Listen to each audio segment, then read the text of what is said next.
Hi folks, and welcome to another edition of Eonan's Edge. Today I'm going to be doing a review on the Ruike 801 SF. So let's jump right in with some basic specs on this knife. We've got a slight drop point knife with a full flat grind all the way to the top. Really like that a lot. You'll be able to use the entire blade surface all the way up to here, which is great. This knife is using Sandvik's 14C28N for blade steel. This is a full stainless knife. So you've got the 14C28N stainless, full stainless frame and scales with a frame lock design. The blade itself is 3 3/8 inches from the back of the sharpening choil to tip. You got 3 7/8 from the blade to the pivot, and then an overall length of 7 7/8 from front to back. The weight of the knife is 4.19 ounces, so not too bad for an all stainless knife. It is pretty thin, as you can look at it and see. Decent size spine on the back of the blade, but it comes down because it's a full flat grind. It comes down, it gets really, really narrow down here at the bottom. So good for cutting and slicing.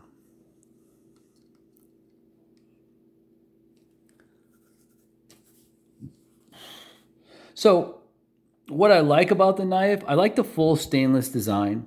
I like the fact that you're getting just about 3.5 inches of actual blade surface cutting area here. That's really great.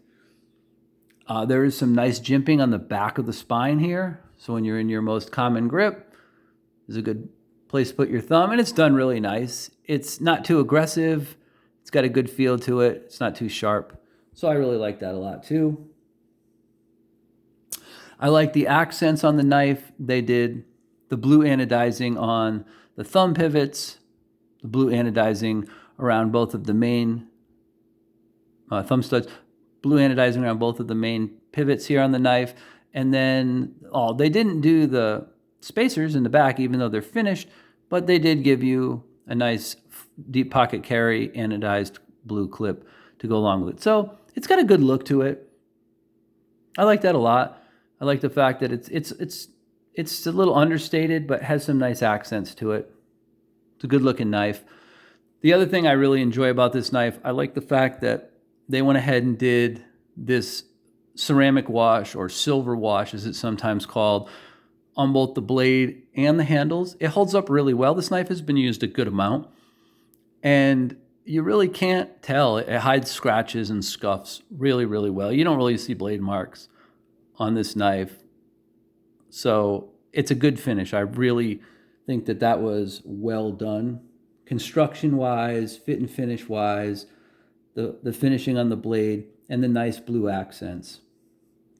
Obviously, the 14C steel. If you don't already know this, it's one of my favorite mid-level budget type of steels that comes on knives. That's what they included on this one.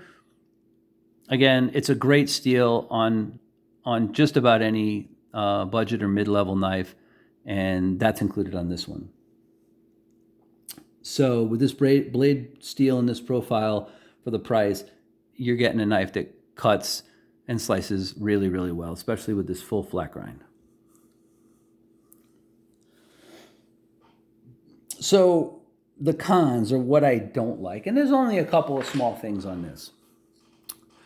So the knife is riding on full ball bearings, by the way, and it opens and closes nice.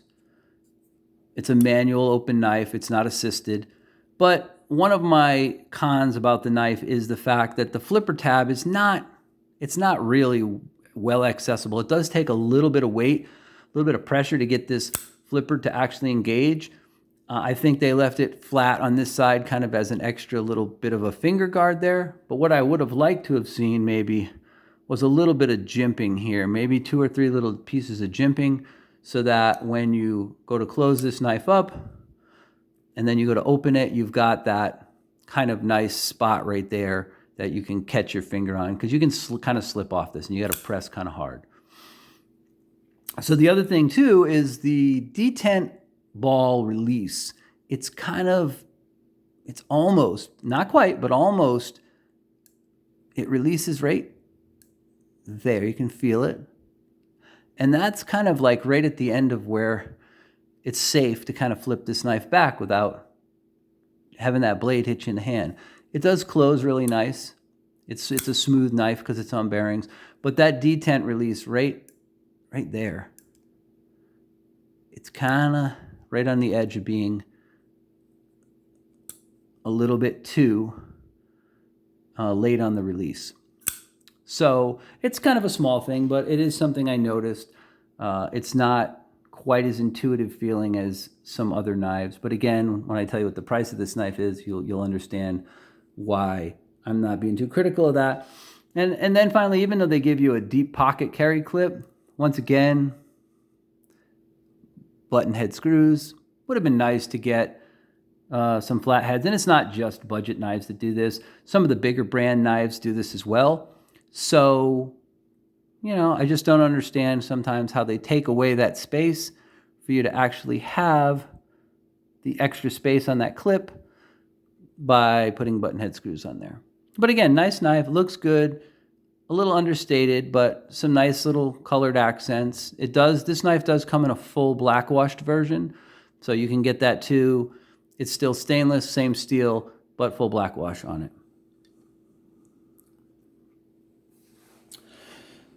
So overall, this is another solid offering from Ruike at just over $30. In fact, my price that I paid for this when I bought it was, I think, around 31 bucks. I think it still goes for about the same price. The knife's been out a few years. It's a solid design. It's going to hold up well. The full stainless is great, especially if you're looking for a knife that you don't have to worry about breaking a scale on, or, worrying about it losing its finish because you're handling it roughly. The only thing that'll probably wear down over time would be some of the anodizing might wear off of it. But the stainless is going to look good for a long, long time. So it's a practical, no-frills knife in the full-size category. It has good steel, and like I said, the price is very reasonable at right around $30. Let's do a couple of quick size comparisons for you. I'm going to take this out. I'm going to bring in a chart so you can see what we got. And here is our Ruike. It comes in at about 7 7/8. Here it is next to a Spyderco Tenacious, to give you a little bit of an idea on size. And here it is next to a Benchmade full-size Griptilian. So pretty good sized knife, good grip. You can get all your fingers on this sucker. Full framed. Again, this is the Ruike P801 SF. And I hope you've enjoyed the video today and the review. Don't forget to like and comment if you have something that you want to talk about. Also, please consider subscribing to the channel if you'd like to see more content, be notified of that. As always, thanks for watching and stay sharp.